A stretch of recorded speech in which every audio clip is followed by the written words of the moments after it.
إن الحمد لله نحمده ونستعينه ونستغفره ونؤمن به ونتوكل عليه ونعوذ بالله من شرور أنفسنا ومن سيئات أعمالنا من يهده الله فلا مضل له ومن يضلله فلا هادي له ونشهد أن لا إله إلا الله وحده لا شريك له ونشهد أن سيدنا ومولانا محمدا عبده ورسوله أما بعد فأعوذ بالله من الشيطان الرجيم بسم الله الرحمن الرحيم واعتصموا بحبل الله جميعا ولا تفرقوا وقال النبي صلى الله عليه وسلم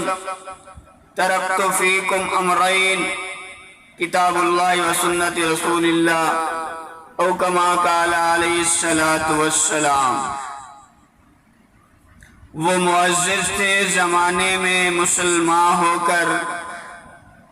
وہ معزز تھے زمانے میں مسلمان ہو کر، اور ہم خوار ہوئے تارک قرآن ہو کر۔ میرے معزز سامعین، آپ حضرات کے سامنے قرآن مجید فرقان حمید کی ایک آیت کا کچھ حصہ تلاوت کیا، اور آقا نامدار صلی اللہ تعالی علیہ وسلم کے فرامین مبارک میں سے ایک فرمان تلاوت کیا۔ اللہ رب العزت سے دعا ہے کہ اللہ پاک مجھے ہم سب کو عمل کی توفیق عطا فرمائے۔ اللہ تعالیٰ نے انسانیت کی ہدایت کے لیے آسمانوں سے قرآن اتارا، اس کو سمجھانے کے لیے میرے اور آپ کے آقا محمد عربی صلی اللہ تعالی علیہ وسلم کو مبعوث فرمایا۔ آقا علیہ السلام نے قرآن پاک کو سمجھایا۔ قرآن پاک انسانیت کی کامیابی اور فوز و فلاح شروع سے لے کر اب تک اور اب سے لے کر قیامت تک اسی میں وابستہ ہے کہ وہ اللہ کی کتاب کو مضبوطی سے تھامے اور حضور اکرم صلی اللہ علیہ وسلم کی سنت کو مضبوطی سے تھامے۔ قرآن اجمال ہے، حدیث اس کی شرح، قرآن عمل ہے، حضور اس کی تعمیل،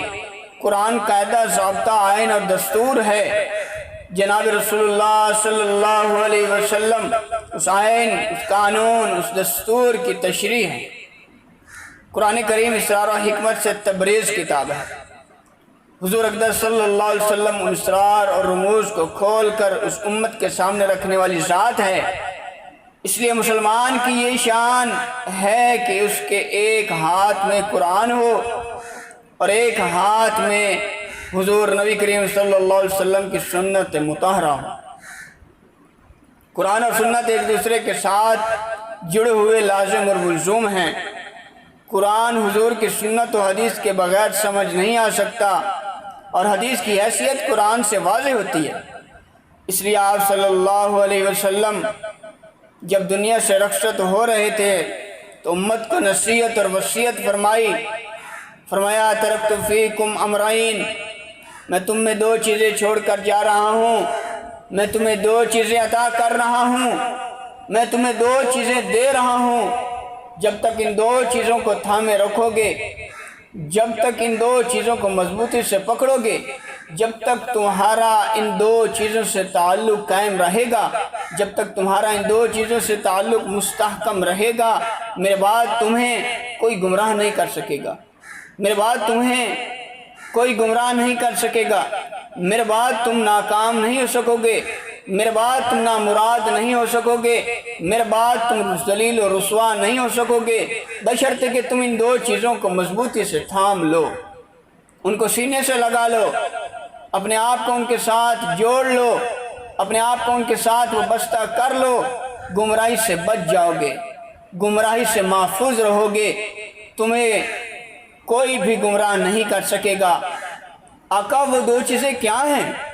فرمایا کتاب اللہ و سنتی، اور اللہ کی کتاب اور میری سنت۔ اور دوسری میری سنت، میرا طریقہ، میرا اسوہ، میرا راستہ، یہ جس راستے پر میں نے امت کو ڈالا، جس راہ پر میں نے صحابہ کو رکھا، جس راہ کو میں نے امت کے لیے پسند کیا، کتاب اللہ کا قرآن، جو تمہارے لیے دستور ہے، جو تمہارے لیے قانون ہے، جو تمہارے لیے آئین ہے، جو تمہاری دنیا ہے، جو تمہارا دین ہے، جو تمہاری آخرت ہے، جو تمہاری معاشرت ہے، جو تمہاری معیشت ہے، جو تمہاری سیاست ہے، جو تمہاری عدالت ہے، جو تمہاری تجارت ہے، جو تمہاری زراعت ہے،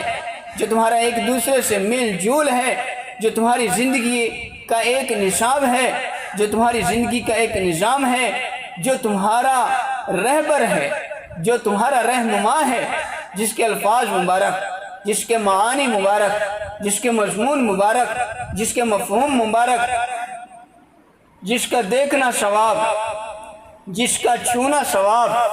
جس کا پڑھنا ثواب، جس کا سمجھنا ثواب، جس کا اٹھانا ثواب، جس کو سینے سے لگانا ثواب،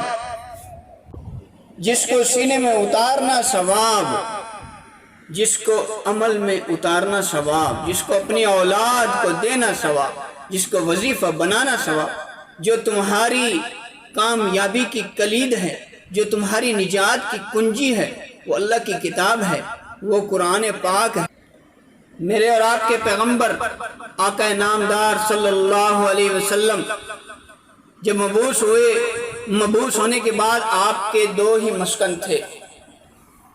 ایک مکہ میں، ایک مدینہ میں، ایک مسکن جس کا نام مکہ المکرمہ، دوسرا مسکن جس کا نام مدینہ المنورہ۔ آپ مکہ میں رہے تو آپ نے دار ارقم، مدینہ میں رہے تو آپ نے صفہ قائم کیا، دار ارقم بھی مدرسہ، دار ارقم بھی مدرسہ، صفہ بھی مدرسہ۔ میرے پیغمبر مکہ میں رہے، مسجد حرام کے امام تھے، میرے پیغمبر مدینہ میں گئے، مسجد نبوی کے امام تھے۔ اس لیے میرے آقا نے بتلا دیا، جو کام آپ نے ساری زندگی کیا، ہمیشہ کیا، ہر وقت کیا، وہ قرآن کی تعلیم، مسجد کی امامت۔ آج اگر تیری مسجد سے اذان آتی ہے، اس مولوی کی برکت سے تیری اولاد قرآن کی تلاوت کرتی ہے، اس مولوی کی برکت سے تیرے گھر میں قرآن پڑھا سنا جا رہا ہے، اس مولوی کی برکت سے تیرے والد کے جنازے پڑھانے والا مولوی، تیرے عقائد کا پہرے دار مولوی، تو اس مولوی کی برکت سے تیرا ایمان باقی ہے۔ مولوی تیرے عقیدے کا رکھوالا، مولوی تیرے نکاح پڑھائے، مولوی تجھے غسل دے، مولوی تیرے بچے اور بچیوں کو پڑھائے۔ حضرت اشرف علی تھانوی نور اللہ مرکزہ نے اپنے ملفوظات میں لکھا ہے، فرمایا مولوی کو ایسے نہیں سمجھو، اگر تم یہ کہتے ہو کہ مولوی ہمارے پیسے کھا گیا، سنو، اگر مولوی دنیا کمانے پر آ جائے، تم سے بہتر دکانداری کرے، اگر وہ گڑ کی دکان بنائے، اگر وہ ریڑھی لگائے، تم سے اچھا کما لے، فرمایا یہ مولوی دنیا تم سے بہتر کما سکتا ہے، لیکن میں یہ ضمانت نہیں دے سکتا کہ تم مولوی کو دنیا کی طرف لگا دو اور 50 سال بعد تمہاری اولاد میں کوئی مسلمان رہ جائے،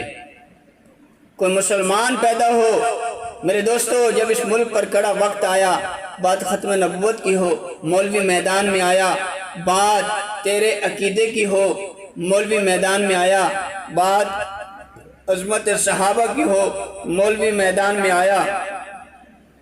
بات تیری خوشی کی ہو، مولوی میدان میں آیا، بات تیری غمی کی ہو، مولوی میدان میں آیا، یہ سمجھ سے بالا تر ہے، یہ بات تیرے بچوں کو قرآن پڑھائے مولوی، تیرے بچوں کو دین دے مولوی۔ تو یہ تھا کہ حسین احمد مدنی رحمہ اللہ تعالی علیہ۔ اللہ تعالیٰ مجھے ہم سب کو مولویت پر قائم رہنے، اس پر عمل کرنے کی توفیق عطا فرمائے۔ وآخر دعوانا الحمدللہ رب العالمین۔